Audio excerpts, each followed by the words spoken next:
Semakin sering kamu memberi perhatian berlebihan pada seorang cewek, semakin pelan-pelan nilaimu turun di matanya, bukan karena kamu jahat atau salah, tapi karena manusia cenderung tidak menghargai sesuatu yang terlalu mudah didapat. Bayangkan seperti mainan, kalau setiap hari kamu dikasih mainan yang sama tanpa usaha, lama-lama mainan itu jadi biasa saja. Begitu juga dengan perhatian. Saat kamu selalu ada, selalu membalas chat dengan cepat, selalu mengalah, selalu siap kapanpun dia mau, tanpa kamu sadari kamu sedang mengajari dia satu hal penting, bahwa kamu selalu tersedia, kapanpun, tanpa syarat. Dan ketika seseorang merasa kamu selalu ada, rasa penasaran itu mati pelan-pelan. Kamu mungkin berpikir sikap seperti ini adalah romantis, penuh cinta, dan tulus. Tapi kenyataannya, perasaan manusia tidak bekerja seperti itu. Saat seorang cewek merasa dirinya menjadi pusat duniamu, biasanya justru di saat itu dia mulai merasa sesak, bukan bahagia. Bukan karena dia jahat, tapi karena tidak ada lagi ruang untuk dia merindukanmu. Kamu mengejar, dia menjauh. Kamu memberi lebih banyak, dia malah merasa kurang tertarik. Ini bukan permainan, ini adalah psikologi alami. Cowok yang terlalu berusaha akhirnya menjadi mudah ditebak. Dan ketika seseorang mudah ditebak, dia berhenti terasa spesial. Kamu tidak lagi menjadi kejutan, kamu tidak lagi menjadi tanda tanya. Kamu menjadi rutinitas. Setiap pesan, selamat pagi, yang selalu kamu kirim tanpa pernah absen, setiap chat panjang yang kamu kirim untuk menjelaskan perasaanmu, setiap usaha kecil yang kamu lakukan dengan penuh harap agar dia tersenyum, semuanya tanpa sadar memberi pesan yang sama, aku sudah milikmu. Dan masalahnya, manusia tidak pernah benar-benar menginginkan sesuatu yang sudah dia genggam sepenuhnya. Perhatian itu seperti uang.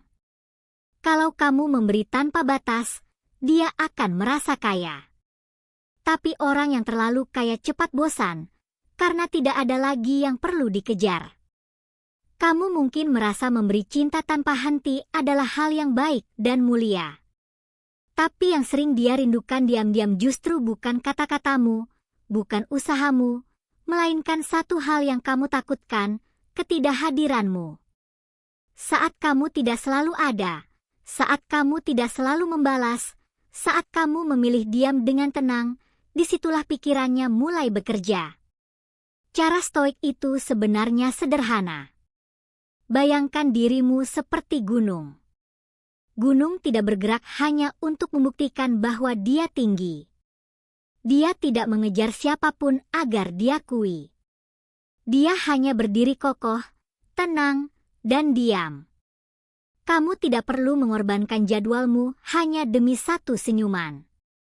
Kamu tidak perlu menghentikan hidupmu hanya untuk membuktikan bahwa kamu layak dicintai. Justru ketika kamu berhenti mengejar, berhenti menjelaskan, dan berhenti memohon perhatian, disitulah kamu mulai menjadi misteri. Kamu menjadi diam yang membuat dia bertanya-tanya. Kamu menjadi tanda tanya yang tidak bisa dia hapus dari pikirannya. Dan ini adalah hal yang jarang diakui cewek, tapi sering mereka rasakan. Mereka tidak bermimpi tentang cowok yang selalu ada setiap saat. Mereka tidak terobsesi dengan pria yang selalu membalas chat dalam hitungan detik. Yang tinggal di kepala mereka justru pria yang membuat mereka menunggu. Pria yang tidak mudah dijangkau. Pria yang tidak bisa dimiliki begitu saja. Cewek tidak bangga memiliki cowok yang selalu tersedia. Yang membuat mereka bangga adalah pria yang sulit didekati dan bahkan lebih sulit dipertahankan. Karena di situ ada tantangan. Kadang, mengabaikan dengan tenang jauh lebih kuat dampaknya daripada menunjukkan cinta berlebihan. Cinta tanpa misteri hanya menjadi kebisingan. Tapi jarak bisa terdengar seperti musik yang lembut dan mengganggu pikiran. Cewek bisa menyukai kamu karena kehadiranmu, Tapi yang membuat dia benar-benar terikat dan terobsesi justru adalah ketidakhadiranmu yang penuh makna. Jadi berhentilah berusaha meyakinkan dia tentang siapa dirimu. Berhentilah menjelaskan perasaanmu berulang-ulang. Berhentilah membanjiri dia dengan kata-kata, karena terkadang diam sudah lebih dari cukup. Saat kamu memilih untuk tenang, bukan karena marah, bukan karena benci, tapi karena kamu tidak membutuhkan pengakuannya, disitulah kamu memberikan sesuatu yang sangat langka. Kamu memberi dia kesempatan untuk berjuang mendapatkanmu. Sesuatu yang tidak pernah bisa diberikan oleh cowok yang terlalu baik dan terlalu mengejar. Tetap tenang, tetap kokoh, tetap menjadi dirimu sendiri.